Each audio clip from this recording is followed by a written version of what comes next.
Bonjour à tous et bienvenue à celles et ceux qui nous rejoignent. Dans un monde souvent traversé par l'inquiétude, l'urgence ou le repli, que reste-t-il de la joie?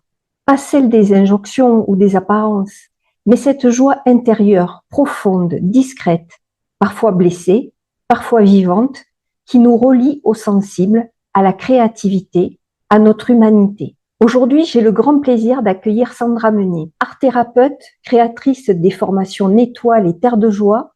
Elle accompagne depuis plus de 20 ans les enfants, les soignants ou encore les personnes en fin de vie. Elle nous parle ici de joie au service de la santé mentale, d'imaginaire toujours disponible, de notre créativité personnelle. Et si finalement la joie n'était pas un luxe, mais une ressource déjà là, en nous, laissons Sandra nous amener à la découverte de nos richesses intérieures. Écoutons-la. Bonjour Sandra. Bonjour. Merci d'avoir accepté l'invitation de Supréniro. Je suis ravie de t'accueillir sur cette chaîne. Comment en es-tu venue à faire de la joie ton métier, ta mission de vie? Alors c'est venu vraiment naturellement. En fait, enfin quand je dis que c'est venu naturellement, j'avais une prédisposition à rendre les autres plus heureux. J'avais envie de les rendre plus heureux, mais c'est quand j'ai fait ma formation d'art-thérapie, je me suis rendu compte que j'avais vraiment un lien avec la joie et que c'était ça qui me plaisait le plus, c'était d'aider les gens à être plus heureux. Même si c'est des fois c'était un rêve que j'avais étant enfant, mais là ça s'est identifié dans ma formation d'art-thérapie en fait. J'avais un truc avec ça. Donc après, donc c'est devenu une mission parce que je voulais vraiment aider les gens. Je voulais aider les gens, mais je savais pas comment. Et quand j'ai compris que j'avais un lien particulier avec la joie, que c'était ça qui m'intéressait, cette recherche profonde, je me suis dit, eh bien, je vais en faire, je vais en faire mon métier, quoi. Mm. Donc c'était il y a plus de 20 ans, hein. Ça remonte, ça remonte. Ouais. Est-ce que la joie a été toujours là pour toi ou est-ce que c'est une conquête que tu as dû faire dans l'adversité au fil de ta vie? Alors la joie, elle n'a pas toujours été là. Et puis d'abord,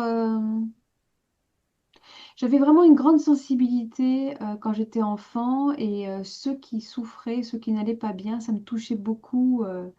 Euh, donc ça pouvait aussi m'impacter. Et je ne sais pas si on peut dire que j'ai perdu ma joie, mais en tout cas j'ai été très très affectée par la mort de ma grand-mère quand j'étais à l'école primaire. Et en fait c'est la question de la mort qui m'a déstabilisée et qui m'a rendue triste. Et la mort de mon chien aussi, de ma chienne que j'adorais. Et puis j'ai vraiment perdu la joie. Oui, oui, à l'adolescence, hein, j'ai fait une dépression. Mais c'était pas complètement perdre sa joie d'un autre côté. J'allais très très mal. Et en même temps, tout au loin de moi, il y avait quand même un socle. Et surtout, il pouvait toujours se réactiver. Si je pouvais rendre les autres plus heureux, ah ben, j'avais une forme de joie qui venait. Donc, je peux pas dire que j'avais pas vu totalement parce que pouvoir donner un mot sympathique à quelqu'un, pouvoir aider, ça me redonnait quand même de la joie. Mais quand même, je l'ai perdue et puis il a fallu que je la retravaille profondément. Non, non, c'est pas quelque chose, je veux dire, de facile, hein, cette question de la joie. Je peux la perdre, je peux la perdre. En tout cas, j'ai eu une période, parce que je sais que, c'est vrai que j'en parle jamais, mais genre, je vais en parler avec toi parce que c'est ton association aussi. J'ai eu une période un petit peu, j'avais des envies de suicide, ouais, quand j'étais adolescente. Donc c'était fort, hein, c'était fort quand même, hein. Ouais, ouais. Et, mais en fait, c'était la dernière issue possible parce que j'avais des grandes souffrances. Voilà, j'en parle jamais. Voilà, ben, maintenant je l'ai dit. Et c'est pour ça que je suis restée très très sensible à la souffrance psychique, physique, bien entendu aussi, et que je suis toujours très sensible à la période de l'adolescence. Je garde cette fragilité, cette sensibilité particulière, même si dans ma vie professionnelle, on va voir que c'est pas forcément le public que j'ai rencontré, mais je suis très vigilante à la période de l'adolescence. Mm. Donc justement, tu as traversé des périodes troublées et tu as su utiliser cette ressource-là. Comment retrouver ou cultiver cette joie intérieure? Ouais. Ah oui, oui, ça c'est mon sujet depuis plus de 20 ans. Et en fait, moi, ce qui m'a sauvée, j'ai eu l'impression, ce qui m'a vraiment profondément nourrie et qui m'a montré que ça valait le coup de vivre, c'était le lien avec la nature. Je me souviens, j'étais dans la nature, dans la montagne, et j'ai dit, ah non, mais s'il y a une montagne aussi vaste, si ça remplissait totalement mon cœur, je me suis dit, ah, il y a quelque chose de quand même de plus grand, hein, sur Terre. J'ai été vraiment nourrie par la beauté de la nature. Et puis par des textes aussi, des textes de beauté et des textes profondément spirituels aussi à l'adolescence, qui m'ont montré qu'il n'y avait pas que cette vie matérielle. En fait, il fallait pour moi qu'il y ait un sens. Et pour moi, la joie est aussi liée à la joie de l'esprit, à la joie de quelque chose de beaucoup plus vaste.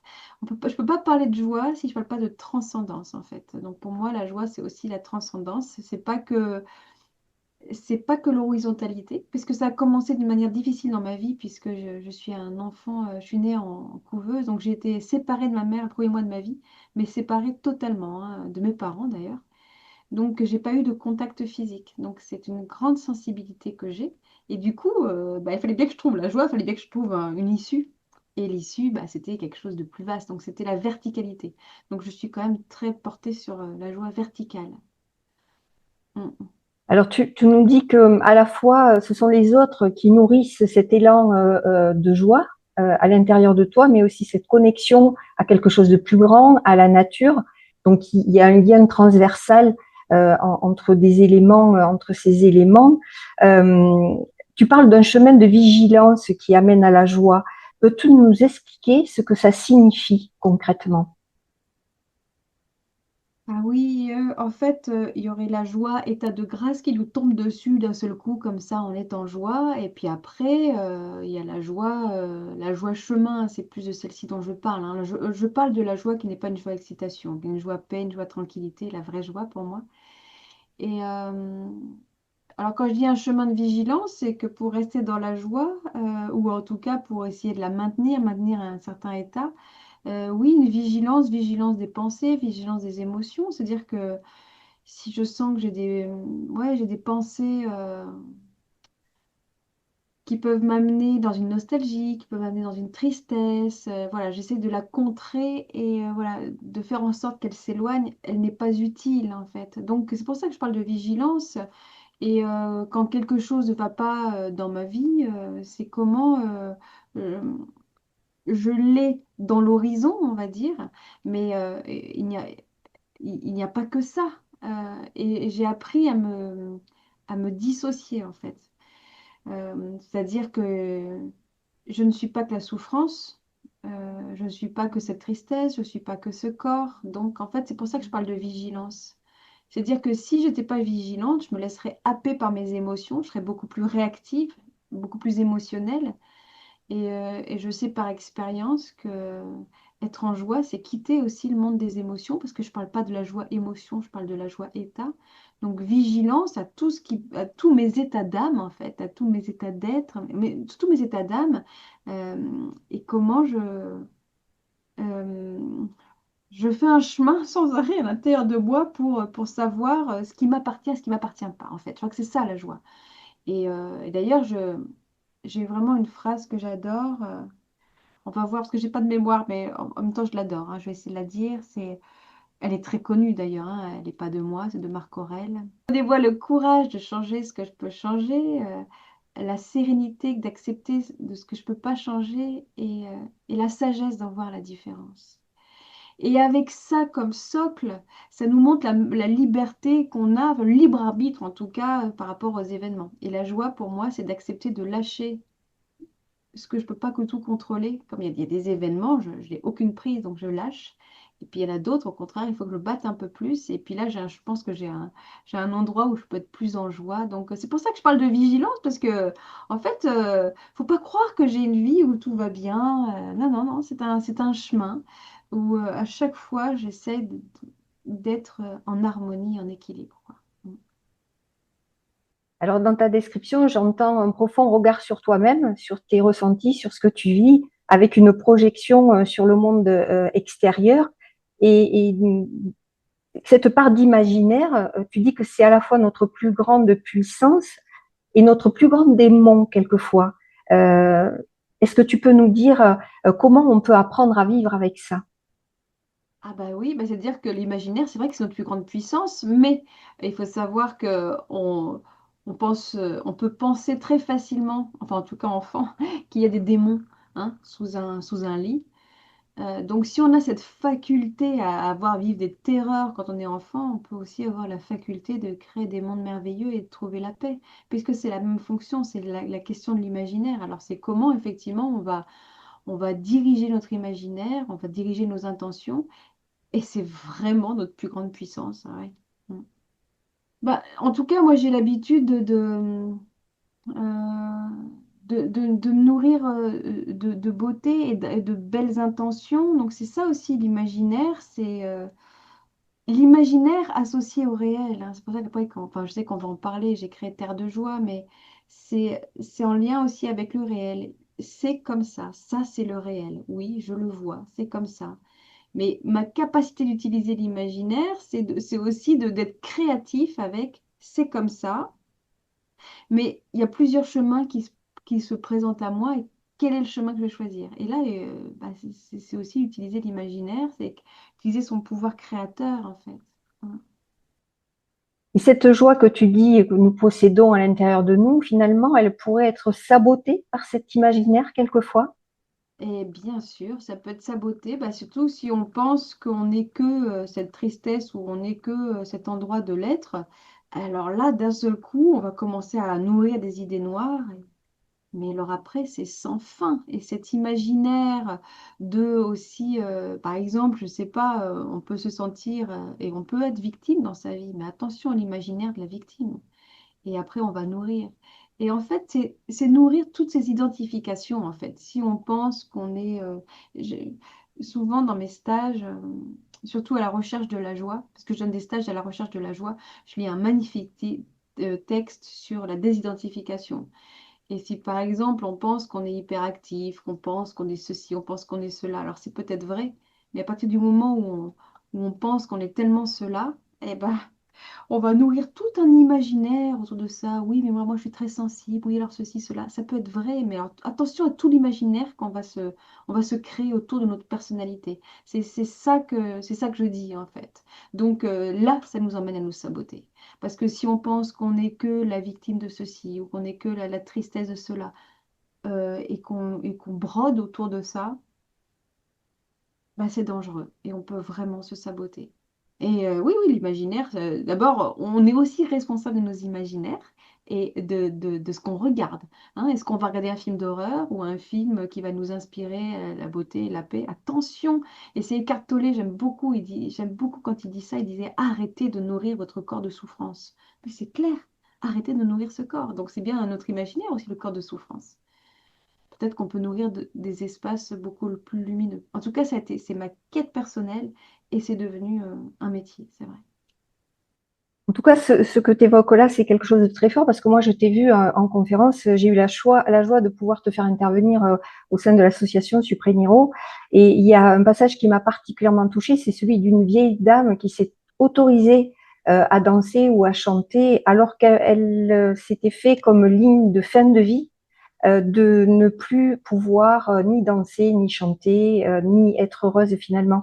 Est-ce qu'on peut parler d'une loyauté à soi-même, à une injonction paradoxale d'un comportement qu'on doit avoir ou, et auquel on s'attache pour ne pas heurter quelquefois ses proches ou pour répondre à l'image qu'ils ont de nous ou l'image qu'on a de soi? Ouais, mais c'est aussi l'empathie en fait. C'est-à-dire que cette femme, en ouverture de cœur par rapport à mon personnage, Annabelle, elle, s- en fait, elle était complètement ouverte à ma présence. Et en fait, si j'ai une présence de joie, et une présence où à l'intérieur elle peut connecter que j'aime le chant, que j'aime danser. Et en fait, par mimétisme, ça, je vais lui réveiller cette zone-là. C'est pour ça que dans la conférence, la conférence spectacle, j'interpelle aussi le public en disant, mais qu'est-ce que tu réveilles le plus chez l'autre? Bah, c'est ce que tu réveilles le plus en toi. Donc, je sais pas si elle avait une loyauté, mais je pense que si elle rencontre que des personnes qui sont fermées ou des personnes qui vont pas bien, ça n'engage pas, ça n'encourage pas à trouver des espaces encore vivants. Moi, je travaille avec le vivant et c'est ça qui s'active, quoi. La joie est contagieuse. Mais complètement, complètement. Mm. La créativité semble être un fil rouge dans ton approche. En quoi, selon toi, est-elle une ressource essentielle, notamment en matière de santé psychique? Ah ouais, moi, c'est vraiment très important. Et j'ai eu la chance de travailler en psychiatrie et de donner des ateliers de clown thérapie, mais bien plus vaste que le clown d'ailleurs, parce que je faisais aussi des pratiques de respiration. Enfin, je leur faisais utiliser l'imaginaire et dans le corps, dans l'espace. Mais alors qu'on était en secteur de psychiatrie aiguë, donc il faut savoir qu'ils allaient vraiment très mal. Et quand on faisait le cercle de parole à la fin, je disais alors quels sont les mots qui vous viennent? Et ils disaient sérénité, paix, tranquillité, joie.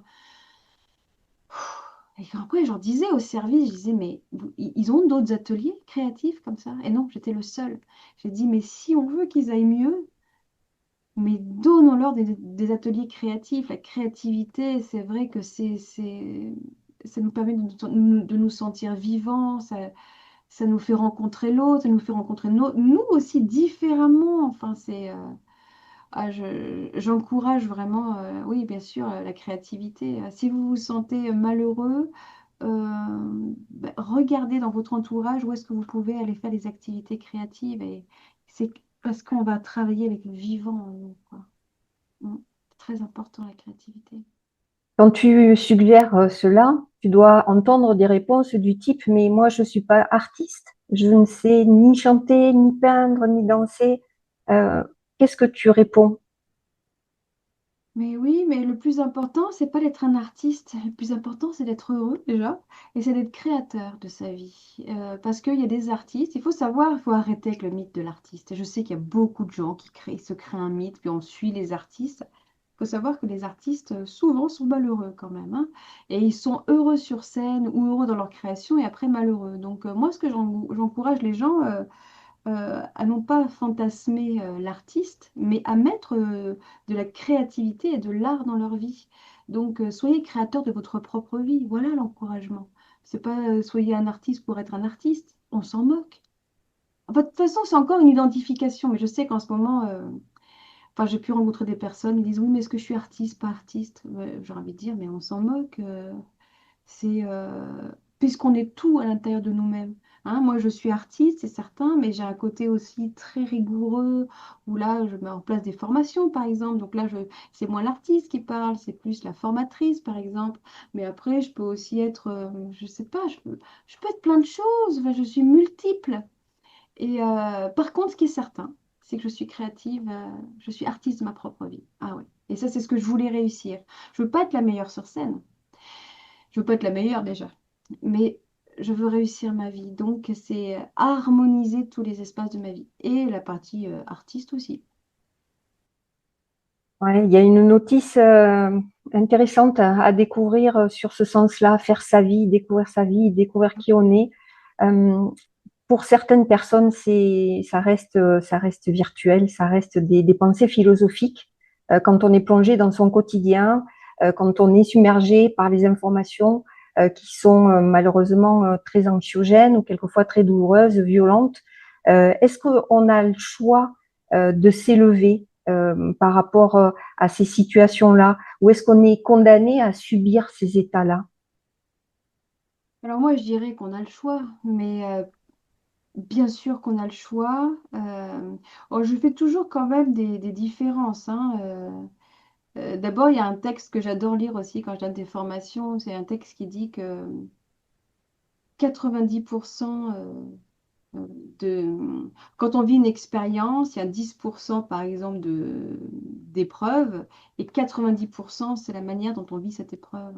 Donc on a 90% de libre arbitre, on va dire, par rapport à 10% de l'expérience vécue. Alors bien sûr, je ne parle pas en temps de guerre, quand on se prend une bombe sur la tête ou quand il y a un bras arraché, bon bah là, on vit pleinement la souffrance. Par contre, on a beaucoup plus qu'on ne pense de libre arbitre et de ressources. Donc, en ce moment, par exemple, c'est vrai que c'est vraiment triste ce qu'on vit. C'est vraiment triste, toutes ces guerres. Alors, qu'est-ce que je fais de cette tristesse? Est-ce qu'elle m'abat complètement? Ou est-ce que je me dis, il y a un endroit en moi qui est triste? Bon, je peux rien changer, hein? Je peux rien changer à ce monde. Par contre, moi, dans mon monde, qu'est-ce que je peux offrir? Et alors moi, je suis beaucoup dans l'offrande. Qu'est-ce que je peux offrir eh ben alors, à mon voisin, à celui que je rencontre, ou alors plus vaste dans un métier, qu'est-ce que je peux offrir? En fait, elle est peut-être là, la joie. En fait, moi, j'ai beaucoup une joie offrande, hein, beaucoup une joie. Le fait de donner de la joie à l'autre me donne de la joie. Mais pas que de la joie, le fait de donner du pain à quelqu'un, mais n'importe quoi, le fait de donner rend plus heureux. Donc je pense qu'à un moment donné, il faut peut-être aussi se responsabiliser. Je vais pas bien. Peut-être que je peux faire aussi des choses pour les autres, pour aller mieux. Alors ça, c'est la version compassion ou altruisme, et ça rend beaucoup plus heureux.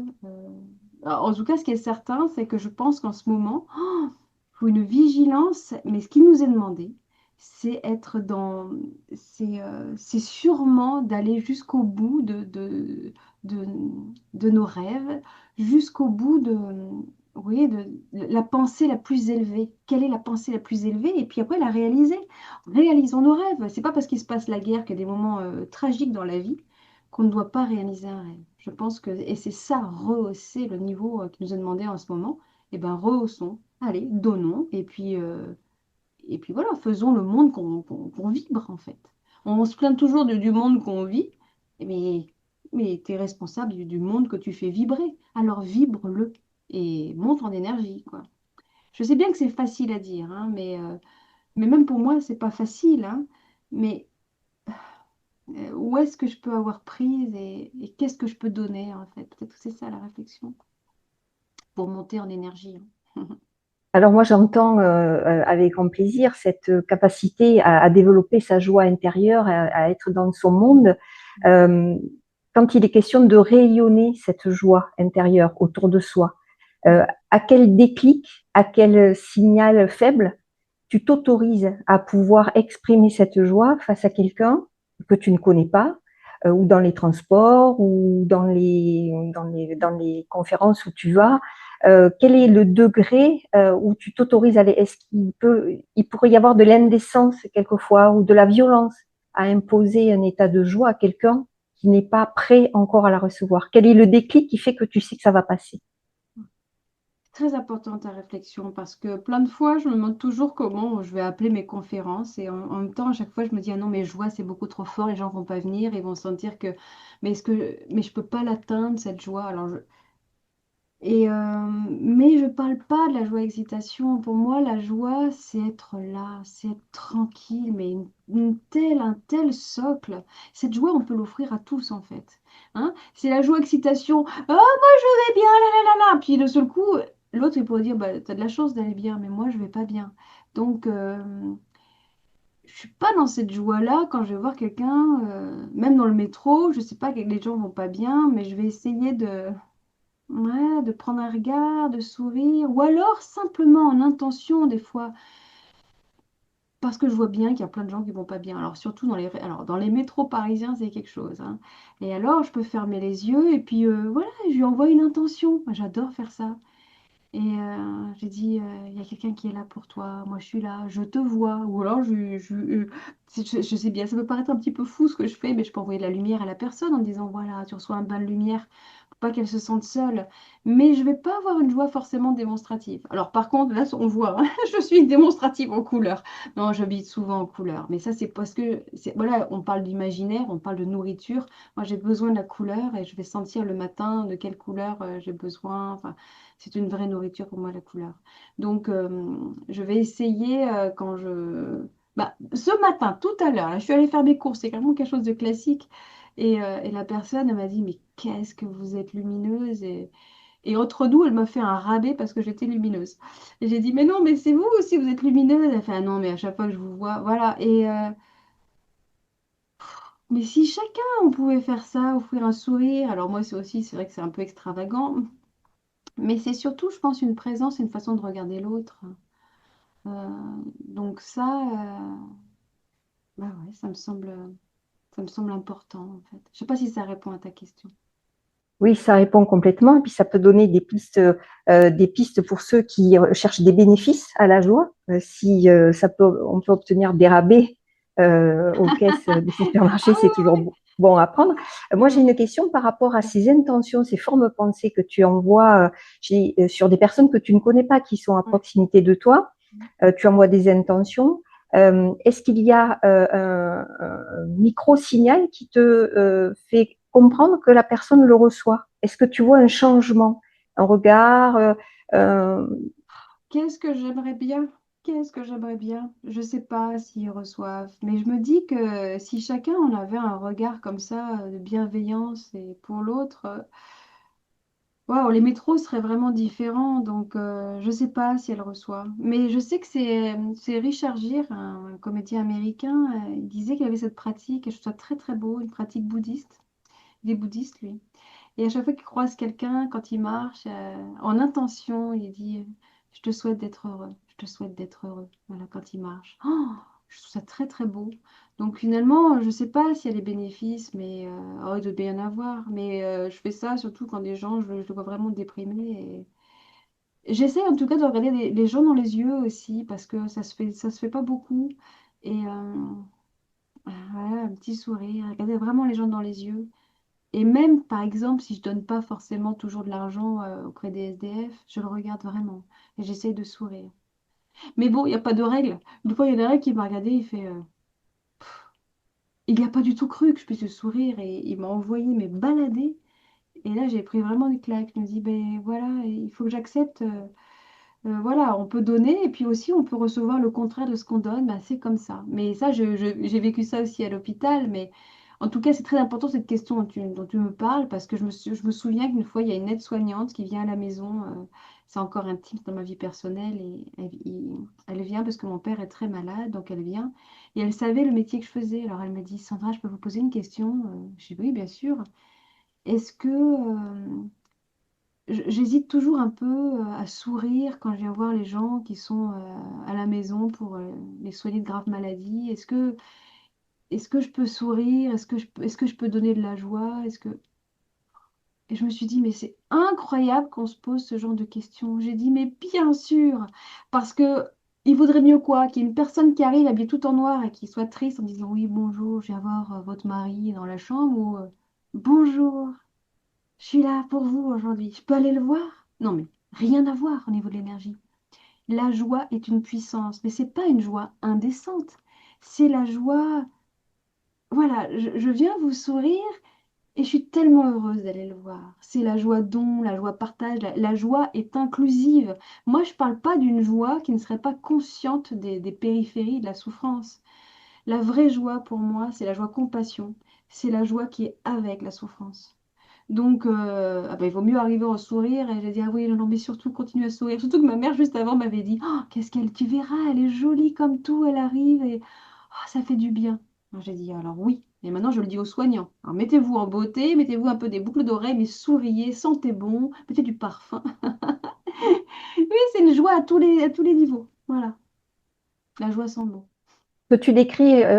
Donc, j'essaie de ne pas faire d'amalgame entre cette joie intérieure qui est un état d'être, en fait, une présence à soi, enfin, en tout cas, je peux la définir comme ça, et des émotions que l'on pourrait vivre, traverser.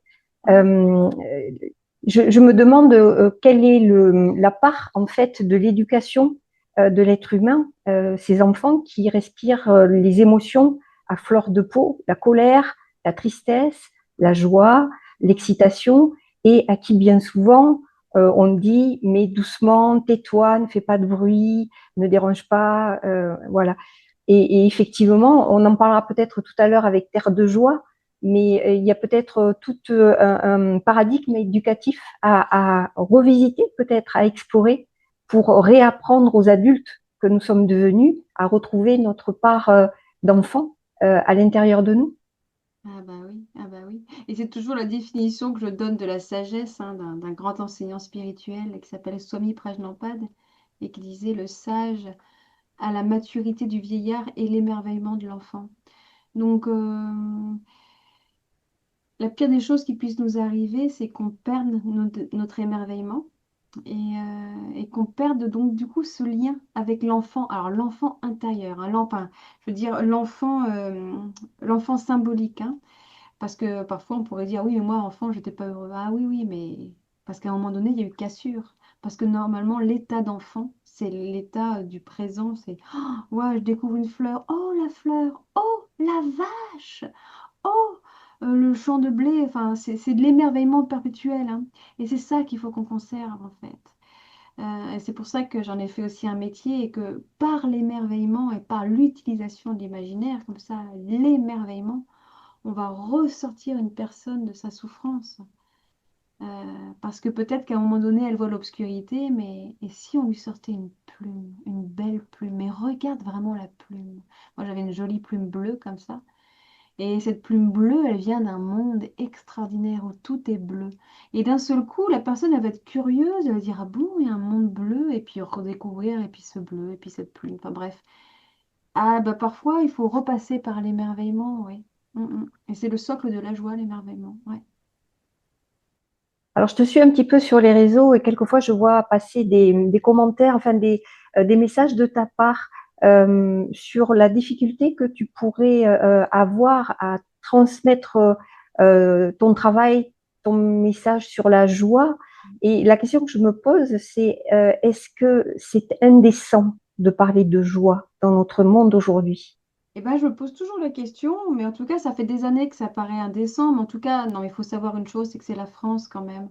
Et ce mot joie, alors oui, on me fait souvent des reproches dans ma vie professionnelle. Alors, ça fait quand même plus de 20 ans que j'ai amené Nétoile, notre association à 20 ans là, cette année, et des soins de joie à l'hôpital. Alors, je me souviens très bien, pour tout dire, hein, quand un jour je donne une conférence spectacle, c'est marrant parce que je vais y retourner dans pas longtemps, mais dans un grand établissement parisien. Et puis la personne qui me fait venir, c'est quelqu'un qui me connaît, qui connaît mon travail, et elle me dit, écoute Sandra, je peux changer un peu tes intitulés, je peux changer un peu le contenu. Et je dis, écoute, moi, franchement, en plus, je m'en moque. Le plus important, c'est déjà de parler aux étudiants. Je dis, oui, oui, mais moi, mets ce qu'il faut pour que je puisse aller leur parler. Mais je dis, mais entre nous, c'est quoi le problème? Ben, elle dit, t'as parlé de joie profonde et ça passera jamais. Et j'ai dit, qu'est-ce qui passe pas? Ben, c'est profond. D'accord. Donc, moi, je véhicule des messages. Alors, il faudrait quoi? Il faudrait enlever la profondeur. La profondeur, c'est indécent. Alors, déjà que le mot joie, ça avait du mal à passer. Alors, joie profonde, je te raconte pas. Donc ça, voilà, il m'est arrivé ça, et puis un établissement, enfin, non, je rencontre quelqu'un de très très haut placé au niveau de l'éducation nationale et qui m'avoue, c'était une très belle personne, mais qui m'avoue entre nous, il m'a dit, mais entre nous, hein, ouais, la joie, ça fait secte. Et là, je me dis, qu'est-ce que je fais? J'arrête, je renonce, je vais plus transmettre tout ce qui me semble important parce que ça passera jamais ces messages ou je continue à sourire et je dis, mais tant pis, alors ok, ça fait secte. Bon, après, j'ai créé une communauté en me disant, bah, je vais aller rejoindre les gens qui pourraient entendre que c'est pas une secte, mais c'est tout sauf une secte, la joie. Mais j'ai l'impression que c'est un mot compliqué, ouais. Et c'est incroyable qu'en plus de 20 ans, c'est encore ce mot qui est compliqué, mais je tiens bon. Moi, je ne le lâche pas, ce mot. C'est pas le plaisir, c'est pas le bien-être, c'est pas le bonheur. Non, c'est le mot joie. Joie. Il est beau ce mot quand même. Et il n'est pas lié à la religion, à la religion catholique, parce qu'on me dit, oh, ça c'est pas un peu catholique. En fait, il faut toujours que ça rentre dans des cases. Mais c'est catholique, c'est bouddhiste, c'est tout ce qu'on veut. Enfin, ça appartient à aucune religion en tout cas. Mais c'est compliqué. Ouais. Et c'est vrai que des fois, je suis atteinte psychologiquement, mais après, je me dis que les gens, ils font ce qu'ils peuvent et ben, ils doivent beaucoup souffrir pour penser que c'est pas possible. Donc, en fait, faut attendre cette bascule. Il faut que je bascule aussi de l'intérieur pour accepter que ce soit pas possible. Et en fait, pour tout dire, comment je fais pour moi-même rester dans la joie alors que ça m'atteint, hein. En fait, je sais le secret pour rester dans la joie. C'est ne pas attendre de résultats. C'est que le plus important, c'est que je transmette et que je fasse tout ce que j'ai envie de faire. Et on m'aime pas, on rejette, on accepte à égalité. Et là, je reste dans la joie. Mais si j'attends une reconnaissance, si j'attends une réponse, si j'attends «Oh, vous attendez!» Non, bah alors là, non, non, non, non. Alors, quand c'est comme ça, quand je vis des refus et qu'il m'arrive des refus institutionnels, des refus, voilà, ça m'arrive. Et je me dis, mais en fait, j'ai pris tellement plaisir à donner de la joie que, allez, c'est supérieur. Mais on voit que là, c'est une décision. Je mets une décision sur ma peine. Parce que ça sert à quoi que je sois en peine? Donc je mets une décision, je choisis de préférer donner de la joie plutôt qu'avoir le résultat. C'est pour ça que tout à l'heure, quand tu me disais, mais dans le métro, est-ce que tu vois le résultat? Mais non, mais ma joie, c'est de donner. J'attends pas le résultat. Parce que sinon, je vais être très déçue, puis sinon, j'arrête complètement de faire ça, et puis voilà. C'est dommage. Ça serait Donc, dommage. Je pense que ça serait dommage. oui. C'est un acte politique, hein, presque. La joie, c'est un acte de résistance face à un monde où il faut être politiquement correct. Est-ce que tu le vis comme ça à aujourd'hui? Est-ce Ah qu'on oui. on doit passer par là pour espérer une guérison collective? Ah, mais je pense. Et alors, c'est drôle parce que là, je viens juste de voir la fête de la musique. Là, je suis allée voir un spectacle au dernier moment, comme ça. Bref, c'était un orchestre populaire. Voilà, c'était un chef d'orchestre qui faisait jouer des gens qui connaissaient très peu la musique, puis il en avait fait un orchestre. Et il a fait un discours qui était magnifique et il a dit, mais en ce moment, on ne sait plus ce qu'il faut faire. Est-ce que on crée pas? Et puis c'est basé sur cette phrase de Deleuze qui disait, créer, c'est résister. Mais c'est comme pour la joie, être en joie, c'est résister. Et je trouve que c'est la plus belle façon de résister. C'est d'accord, je vois que le monde va mal. Parce que le monde va mal, je vais tenter de rester en joie. Mais waouh! Je pense qu'il n'y a pas plus grande offrande. Mais d'ailleurs, enfin, c'est ce qu'on souhaite, c'est ce qu'on se souhaite quand, je sais pas, les gens vont pas bien et ils me disent comment te dire merci, mais en étant heureux, en ouvrant le cœur et en trouvant un espace comme ça où ça te rejoint, où tu peux être plus en joie. Mais là, c'est ma joie. Donc oui, oui, complètement. Pour moi, c'est un acte de résistance. Et quand je donne des formations à la recherche de la joie ou même Terre de joie, tout ce que je fais n'étoile, c'est pour dire résister. Allez, on y va. En ce moment, on est ébranlé. Eh ben, on va répandre encore plus de joie. C'est comme si c'était un défi. On me met au défi. Et c'est pour ça que ce matin, quand j'ai eu justement le bon d'achat, enfin j'ai une réduction là, j'avais dit, mais plus ça va mal à l'extérieur, plus attention, moi je vais mettre de la couleur. Alors elle a rigolé, elle dit, vous allez finir arc-en-ciel. Ben oui, on attend que ça. Je dis, mais oui, je serai arc-en-ciel à la fin. Mais je ris sur une blessure, je ris sur une peine. Bien sûr, je suis très triste. Mais est-ce que cette tristesse va aider le monde? Non. Alors je décide. Donc je vais au-delà. Je fais un pas au-dessus. Et je dis, allez, et je vais rayonner la joie. Et ça me donne de la joie. Donc du coup, j'ai bien raison de faire ça, hein. Au-delà de tes spectacles et de tes accompagnements, tu as aussi créé un projet pédagogique que je trouve particulièrement inspirant. Tu l'as pensé pour l'école, pour les enfants, pour les enseignants, et je crois qu'il mérite d'être davantage connu. Comment est né ce projet Terre de joie? Qu'est-ce qui t'a donné envie de transmettre cette approche dans le cadre scolaire? Mais oui, c'est peut-être pour qu'on arrête de dire aussi que le mot joie est indécent et que, moi, en tout cas, l'origine, c'était l'hôpital. C'était une patiente que j'accompagnais et qui me disait, mais Annabelle, est-ce qu'elle me connaissait en Annabelle, en personnage? Elle me disait, mais waouh, mais tu l'as dit aux enfants, tout ce que tu me fais vivre là. Parce que si je suis encore en vie, elle dit, je pense que c'est parce que j'ai un moral incroyable, mais c'est toi qui me donnes toutes ces clés. Est-ce que tu l'as dit aux enfants? Et moi, je voulais pas aller voir les enfants, puisque j'étais assez nourrie avec personnes âgées, enfin les adultes, pas les personnes âgées, les adultes, j'avais beaucoup à faire. Et puis quand elle m'a dit qu'il n'existait rien pour les enfants à l'hôpital, ça m'a ouvert le cœur. Je dis, ah, mais bien sûr, il faut le dire aussi aux enfants. Et c'est comme ça que j'ai commencé à faire Terre de joie pour les enfants à l'hôpital. Mais en même temps, quand j'ai voulu le tester, je me suis dit, mais je vais le tester à l'école parce qu'il y a plein d'enfants et c'est facile à tester. Voilà, il n'y a pas beaucoup d'enjeux si ce n'est de voir la réaction des enfants.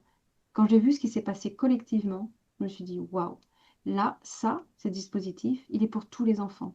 Et je voudrais que ce soit un dispositif pédagogique parce que je voudrais que tous les enfants y aient accès. Je suis très sensible au public, moi, hein, donc parce qu'en fait, il y a des enfants qui ont la chance d'avoir des parents qui pratiquent la méditation, qui ont une philosophie particulière. Donc, eux, ils vont bénéficier bah, voilà, de cette chance-là.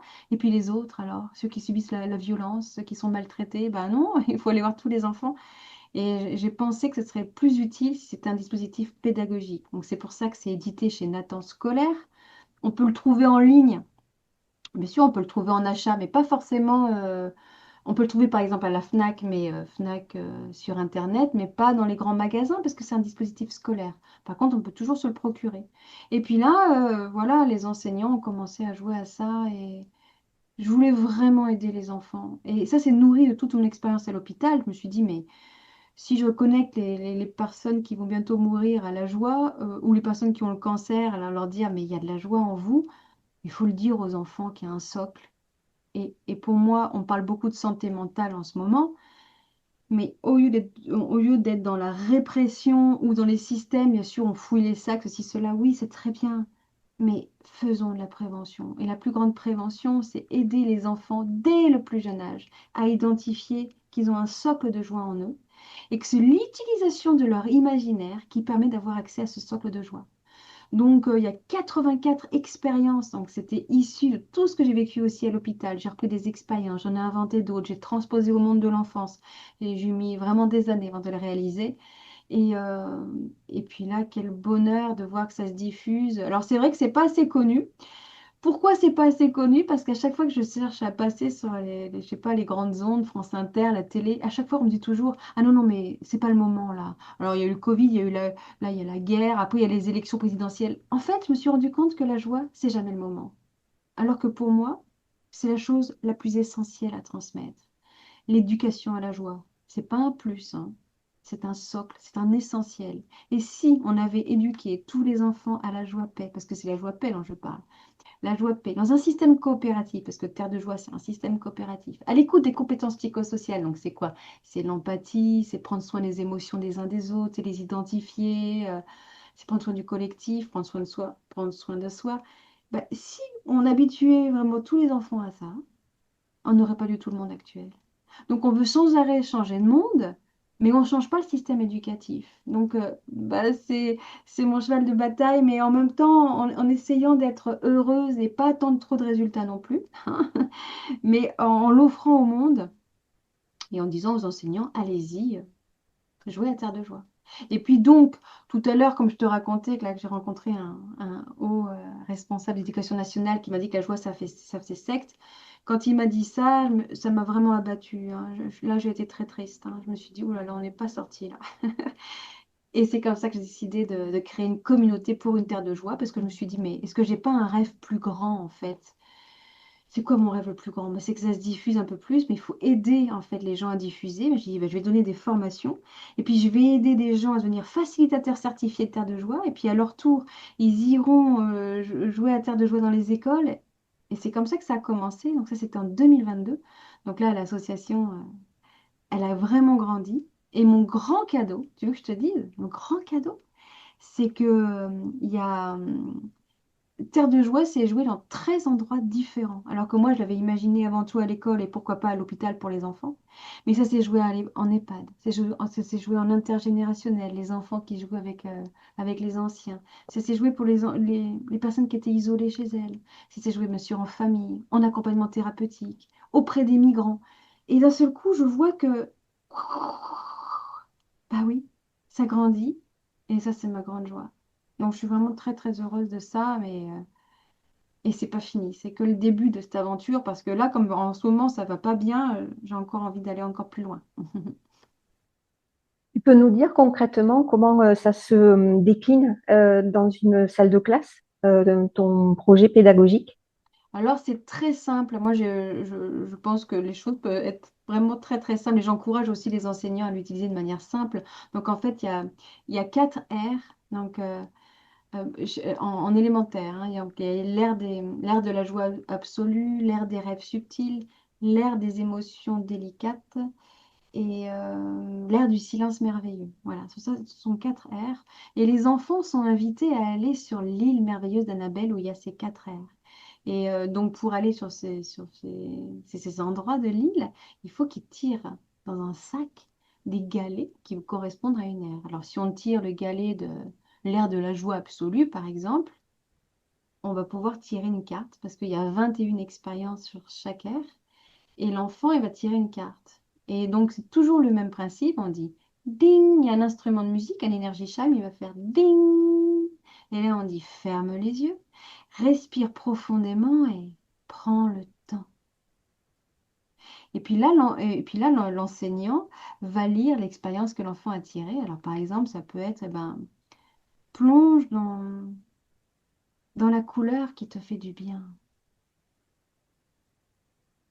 Et là, donc, toute la classe vit l'expérience de cette plongée dans un endroit qui nous fait vraiment du bien, la couleur qui nous fait du bien. Et puis une fois que tous les enfants ont vécu l'expérience, on refait ding pour revenir au réel. Et là, l'enseignant va interroger les élèves en disant, alors, est-ce que vous avez envie de me raconter? Qui a envie de me raconter ce qu'il a vécu de l'intérieur? Et là, on va accompagner les émotions des enfants, toute la vie intérieure des émotions des enfants, la vie intérieure des enfants. Pourquoi c'est intéressant? C'est que si on habitue une société à parler de soi profondément, de véhiculer tout un monde intérieur, bah en fait, l'intime sera dans le quotidien et c'est important aussi qu'on écoute les intimes des uns et des autres. Alors les enfants commencent à se raconter. Bah, moi, j'ai baigné dans le bleu parce que j'adore le bleu. Alors, une autre qui va raconter, bah, moi, c'était le rose. J'étais même sur des chamallows roses. Et puis, ou il y en a une qui dit, bah, tiens, moi, j'étais sur un nuage et puis je mangeais des nuages. Bref. Et, euh, et c'est là qu'on va commencer à interroger les enfants. On va dire, ah, et, euh, et c'était comment? Ça s'est placé où dans ton corps? Ça s'est placé dans le haut du corps, le milieu du corps, la tête? Et l'enfant va identifier un peu où ça se passe, ce bonheur. Et d'ailleurs, la question aussi, c'était un bonheur, un plaisir, une joie, comment tu pourrais dire? Et c'est comme ça qu'on va élargir tout le vocabulaire de la joie. Et puis après, bien sûr, très important, on va lui dire, mais tu savais que tu avais cet endroit en toi où tu es très heureux, heureuse. Alors là, l'enfant ne sait pas du tout. Parce qu'en fait, l'imaginaire, c'est comme ça que ça fonctionne. C'est-à-dire que quand on propose un dispositif imaginaire, on ne sait pas du tout ce qui va venir et on le vit. Et après, on ouvre les yeux, on dit, bah, tiens, je ne sais pas pourquoi je suis allée là. Mais il n'y a pas de pourquoi. Ça vient tout seul. Et là, par contre, c'est pas responsabiliser l'enfant, mais lui donner un outil pour la vie en lui disant, mais quand ça va pas, pars dans le bleu parce que tu as été beaucoup plus heureux après. Et c'est comme ça qu'on va donner des outils pour les moments où ça va aller moins bien. Ils peuvent retrouver cet imaginaire qu'ils se sont donné.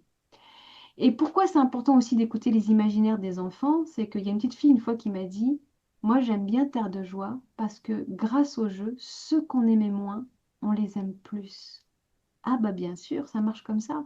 Parce que quand on n'aime pas quelqu'un et qu'on écoute sa vie intérieure et qu'on écoute ses endroits blessés aussi, parce que Terre de joie, il y a aussi des émotions délicates où ça va pas tellement bien, où on raconte ce qui se passe en nous. Waouh, d'un seul coup, on regarde l'autre, on dit, oh, oh bah tiens, il est comme moi là. Oh bah dis donc, je savais pas qu'il avait cette tristesse-là.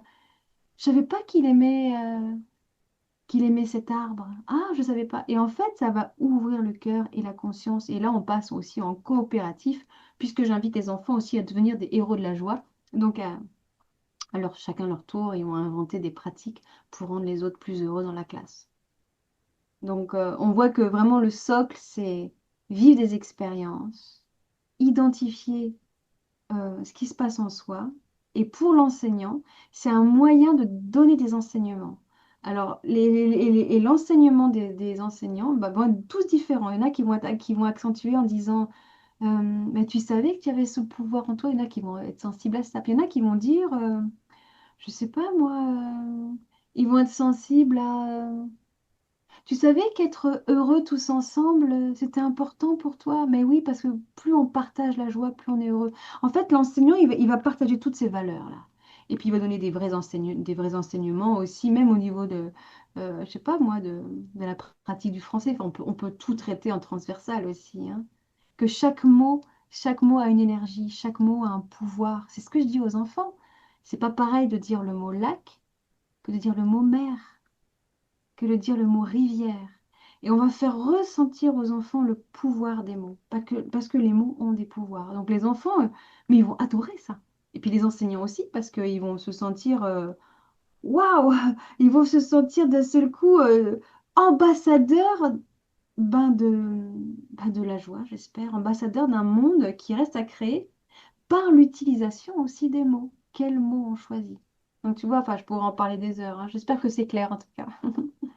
Oui, c'est très clair. Moi, j'entends plusieurs objectifs pédagogiques dans ce parcours. Si tu ne devais en citer qu'un, ça serait lequel le plus grand objectif pédagogique de Terre de Joie? Et ma deuxième question par rapport à ce parcours pédagogique, ce serait de quelle façon tu parviens à évaluer que ton intervention Terre de joie est pertinente auprès des enfants. Qu'est-ce que ça leur apporte? Comment on peut vérifier en fait qu'il y a un acquis après avoir suivi cette formation? Alors, si je devais désigner qu'un seul bénéfice, c'est pas facile, hein, mais je dirais que pour moi, le plus important, c'est de sentir sa propre force à l'intérieur, mais la force de la joie-paix. Donc, s'il n'y avait qu'un objectif, c'est celui-là. Et en même temps, j'ai envie de dire, mais une fois qu'on sent ça, l'empathie n'est pas loin aussi, parce que je suis très sensible à l'ouverture de cœur et à l'empathie, donc à sentir aussi les autres. C'est-à-dire que bien sûr, moi j'ai mon socle de joie, je commence à bien le sentir en moi, et ça va être utile pour toute ma vie. Mais et l'autre dans tout ça? Et l'autre? Est-ce que si moi je sens ce socle de joie, je peux le transmettre aussi à l'autre? Donc je dirais qu'il y a deux objectifs pédagogiques, comme la transmission, aider les autres. Bon, c'est mon ADN aussi interne et professionnel. Et oui, merci de parler de l'évaluation parce que j'ai une grande chance. À la rentrée 2025-2026, on va faire une évaluation clinique. Comme je te disais tout à l'heure, j'ai travaillé en psychiatrie, j'ai eu cette chance-là. Et quand la psychiatre était au courant du dispositif que j'ai mis en place, elle m'a dit, mais ce serait fantastique de l'évaluer.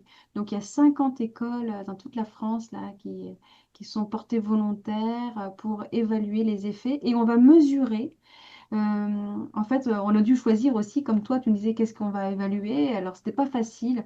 Eux, alors ils ont, enfin, le laboratoire de recherche a décidé d'évaluer, bien sûr, le bonheur individuel et collectif. Est-ce que les enfants sont plus heureux individuellement et collectivement? Donc, ça veut dire aussi avec les enseignants, est-ce qu'ils sont plus heureux les enseignants? Et on va mesurer aussi l'empathie. Est-ce que l'empathie est plus grande? Et forcément s'il y a moins de harcèlement scolaire. Ça va ensemble, ça va ensemble. Mais de toute façon, si on développe l'empathie, il y a moins de harcèlement, hein. Donc l'évaluation va avoir lieu à la rentrée et j'espère qu'il y aura des très bonnes nouvelles bientôt. Mais de toute façon, j'en suis sûre. Mais en fait, on a voulu l'évaluer de manière scientifique parce qu'en fait, c'est ça, hein. On disait tout à l'heure, est-ce que la joie est indécente? Mais venez, on évalue, hein. Venez, on va évaluer cette éducation à la joie. Et là, on va se rendre compte que bien sûr, c'est très intéressant. Et c'est le monde qu'on veut, hein. On veut plus la guerre, on veut la paix. Eh ben, il faut la construire. Alors, on parle d'évaluation clinique, on parle de résultats concrets. Moi, j'aimerais savoir si tu as déjà des retours d'enfants, d'enseignants, de parents qui ont utilisé Terre de Joie et qu'est-ce qu'on t'en dit? Ah ouais, mais j'ai des retours hyper touchants.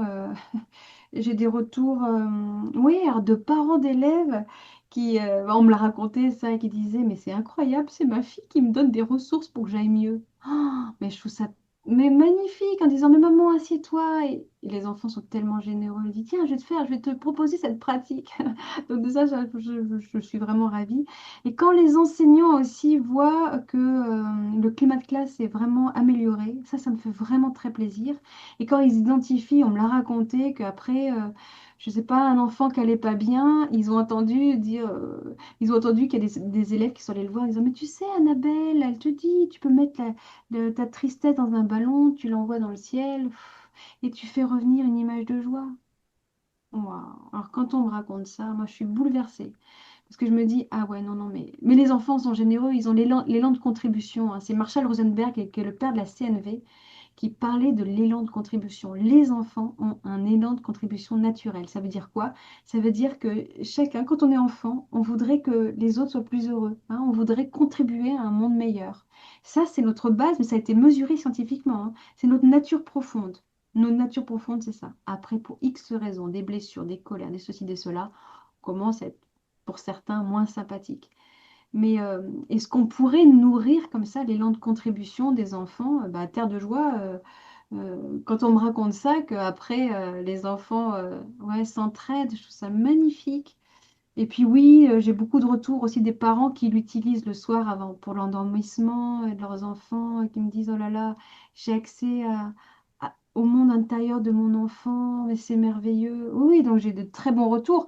Et puis aussi en EHPAD, puisque ah oui, c'est vrai que je ne l'ai pas dit parce que pour la communauté Terre de Joie, pour devenir facilitateur de Terre de Joie, j'ai demandé à la rédaction d'un mémoire.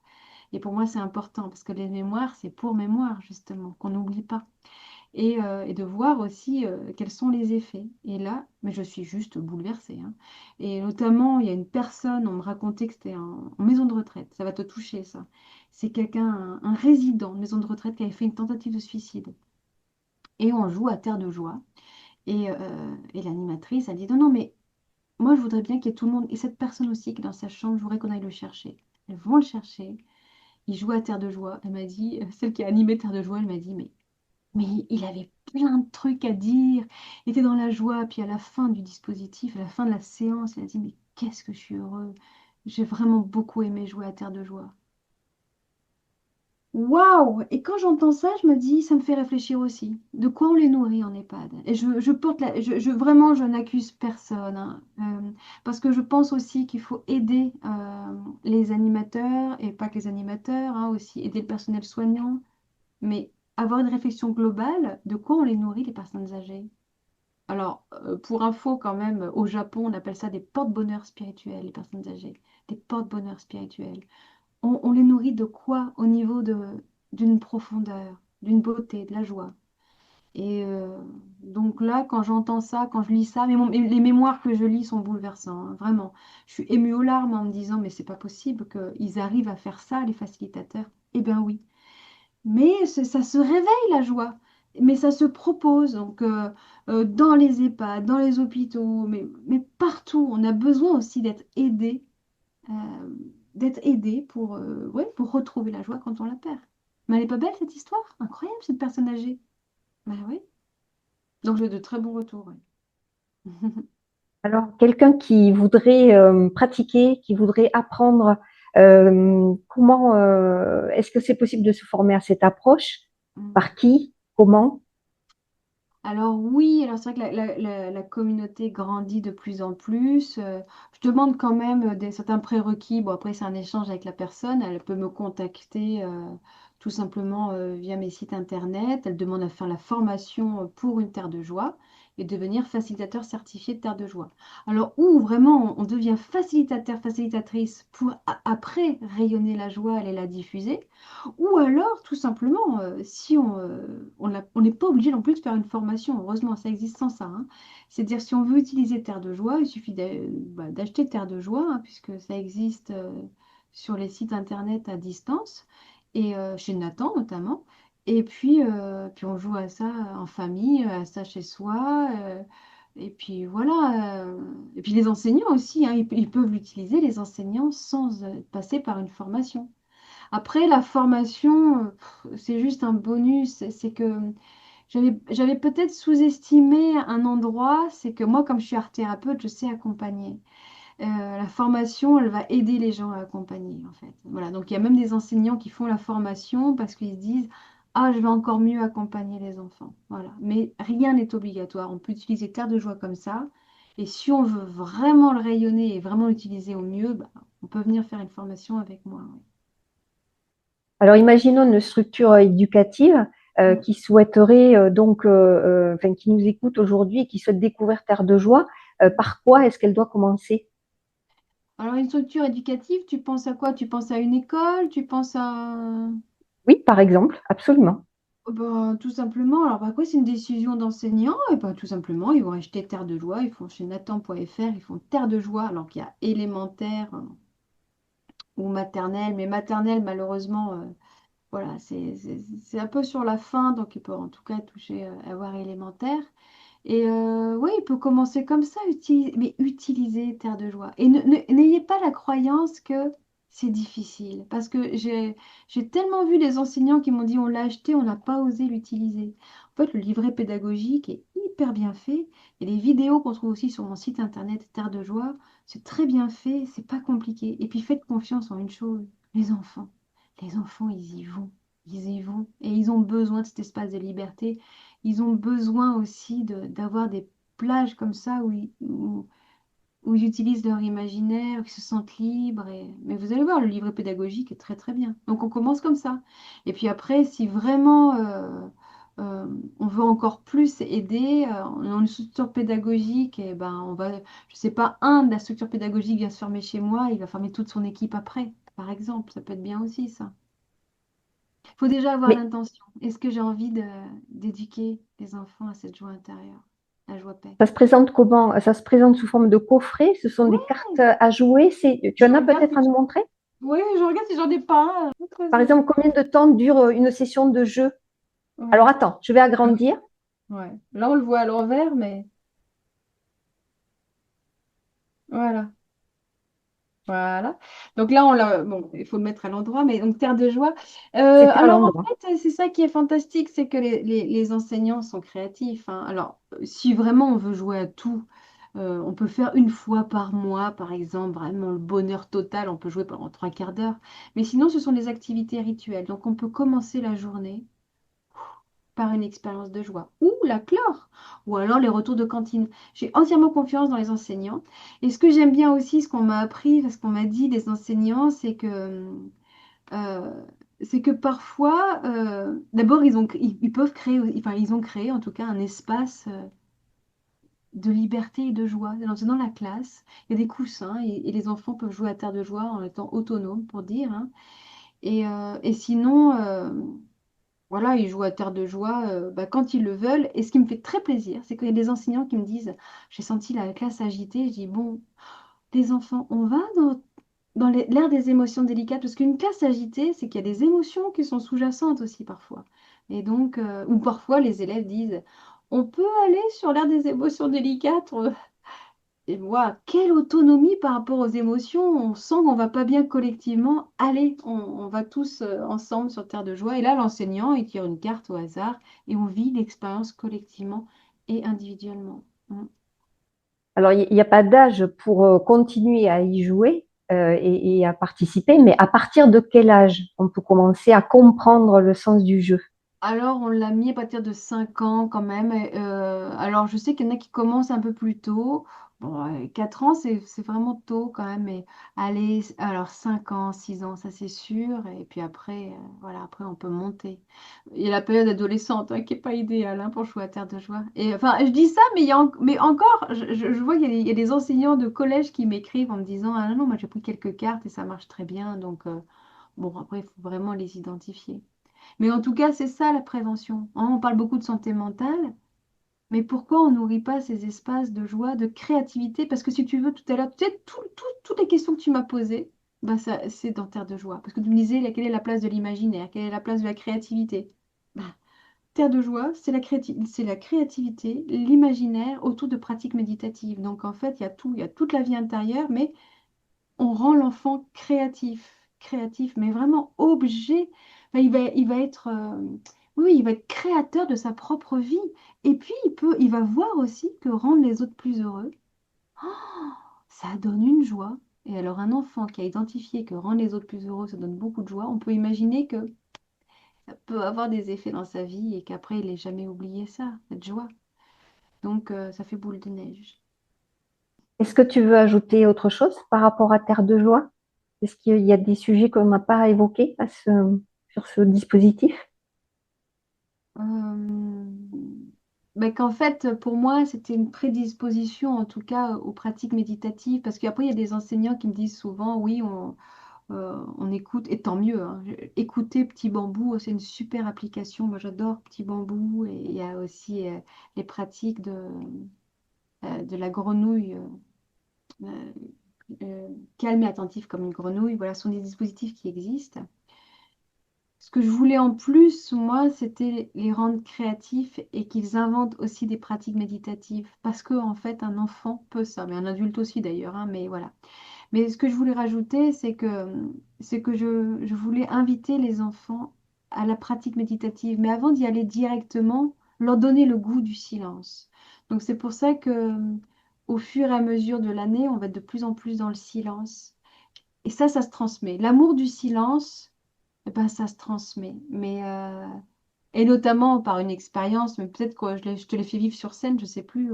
Et c'est un, deux, trois, on profite.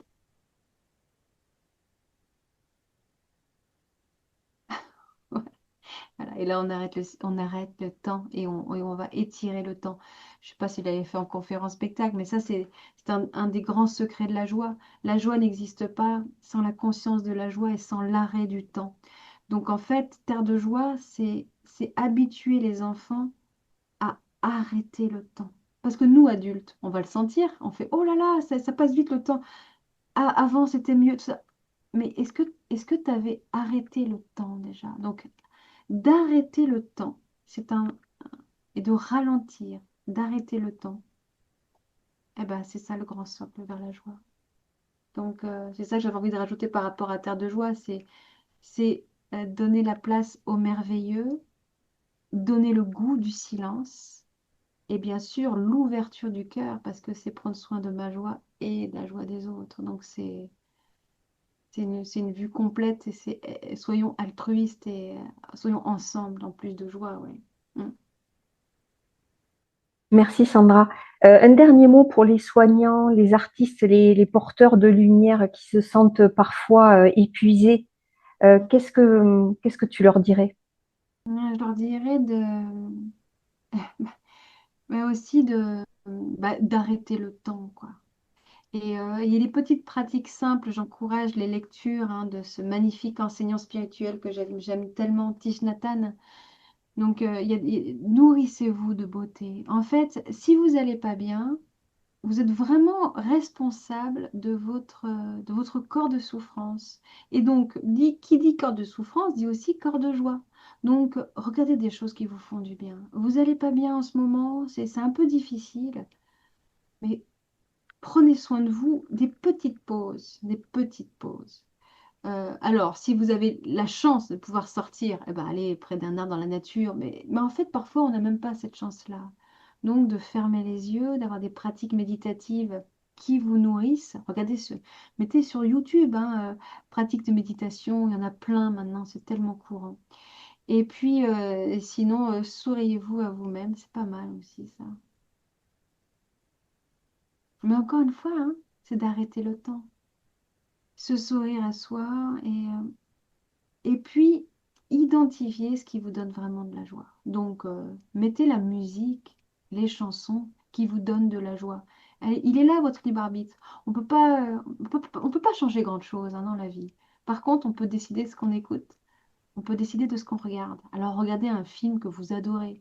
Et puis, ouais, oui, enfin, comment dire? Je pense à Vice-Versa, je pense au personnage de Joie. Moi, quand je suis allée le voir au cinéma, j'ai vu les deux Vice-Versa. Regardez Vice-Versa d'ailleurs.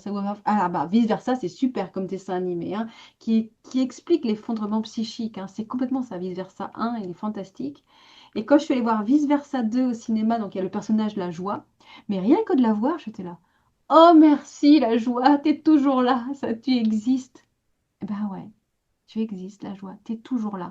Donc j'ai envie de dire, même si vous vivez des moments difficiles, sentez que au fond de vous, le personnage joie est toujours là. Mais ne l'oubliez pas. À vous, par contre, d'aller la chercher, de lui faire une petite sortie. Donc en regardant des choses qui vous font plaisir, en écoutant des choses qui vous nourrissent. Et vous êtes responsable des nourritures spirituelles et nourritures physiques aussi que vous vous offrez. Donc offrez-vous du beau, offrez-vous du grand. Devenez plus grand que votre expérience terrestre. Ça, c'est vraiment le plus grand conseil que je puisse donner pour avoir plus de joie. Ressentez la joie océanique. J'adore cette expression. La joie océanique, c'est le plus grand que soi. Donc, à vous de trouver où vous êtes dans une joie océanique. Alors, on entend que tu maîtrises cette pratique avec beaucoup de délicatesse, savoir générer la joie que tu as en toi. Tu apprends autour de toi, aux autres, à ressentir cette joie-là. Et notamment cette idée du sourire qui donne de suite l'impulsion au cerveau que ben, quelque chose va bien, donc avec une posture positive. Mais à aujourd'hui, qu'est-ce qui vient de l'extérieur qui ne vient pas de toi et qui te met en joie? Ma plus grande joie, elle est très simple. C'est d'être dans la nature. Et moi, alors, je suis complètement en joie. Dans une nature, j'aime les forêts, j'aime les lacs, j'aime les rivières. Alors, j'ai très facilement accès à la joie donnée par la nature. Donc, et puis après, je peux voir aussi un magnifique spectacle, je peux écouter une musique qui me met en joie, mais la plus grande joie, ouais, c'est la nature pour moi. Donc, ça, c'est la mienne. On est tous différents. Alors moi, c'est celle-ci, ça c'est certain, quoi. Et puis en même temps, je dirais la joie du soleil. Alors vous avez vu qu'il y a des éclairages différents, ça fait un peu bizarre, mais c'est parce que je suis sous les toits et que j'ai sans arrêt le soleil qui s'en va et qui revient. Donc j'ai été voilà, nourrie du soleil. Donc moi, je suis très solaire, donc j'ai besoin aussi de... euh, ce qui me donne de la joie, c'est être dans la nature avec le soleil comme ça. Et, ouais, c'est bonheur, c'est bonheur. C'est une joie de te regarder, de t'écouter, c'est certain. Sandra, je vais te laisser le mot de la fin. Mm. Mais avant cela, je veux te remercier de nous avoir rappelé que derrière les épreuves, il y a des élans, des couleurs, des rires, des liens. Et à vous qui regardez, rappelez-vous, la joie n'est pas un luxe, c'est une ressource. Sandra nous le dit et nous le rappelle et nous l'apprend. Et surtout, continuez à rêver, à créer, à ressentir. Vous êtes vivant. Cette conversation, si cette conversation vous a parlé, partagez-la, commentez sous la vidéo. Euh, Dites à Sandra ce que vous avez ressenti, ce que vous avez envie de lui témoigner. Semez des graines de joie autour de vous. Sandra, je te laisse le mot de la fin en te remerciant de tout cœur de cet entretien qui m'a réjoui. Bah, j'espère que j'ai été utile. Je sais que parfois ça peut choquer, mais je sais combien la joie, ça se décide. Mais quand je dis que la joie, ça se décide, c'est peut-être, euh, comment dire, le chemin de joie. Je ne sais pas si la joie, vraiment, ça se décide. Mais les chemins de joie, oui. Donc, commencez maintenant. Et si vous êtes perdu, si vous n'allez pas bien, eh bien, répétez-vous aussi parfois des phrases. Moi, en tout cas, je vous donne celles que je répète tous les jours. Vous voyez, je suis en chemin. Moi, je suis sur un chemin de joie, sans arrêt. Mais je le décide. Et donc, quand je fais mes petites pratiques, parce que aussi, voilà, j'ai des pratiques corporelles pour être juste bien dans mon corps. C'est important d'être bien dans mon corps. Et je dis chaque jour, je deviens de plus en plus heureuse. Et je le répète 3 fois. Chaque jour, je deviens de plus en plus heureuse. Chaque jour, je deviens de plus en plus heureuse. Et je pense que le mettre dans mon énergie, dans mon aura, à un endroit, ça s'entend. Et en tout cas, c'est le souhait que j'envoie à l'univers, c'est d'être dans cette joie totale. Et bien entendu, à chaque fois que je fais ces pratiques, je l'offre pour le bien de tous. Parce que ma joie ne serait pas complète si je sentais pas que, enfin, si je pouvais pas partager aussi avec d'autres. Nous sommes ensemble et voilà. Donc soyons ensemble sur ce chemin de joie et décidons d'emprunter ce chemin de joie. Merci Sandra pour ce beau cadeau. Merci. Merci beaucoup.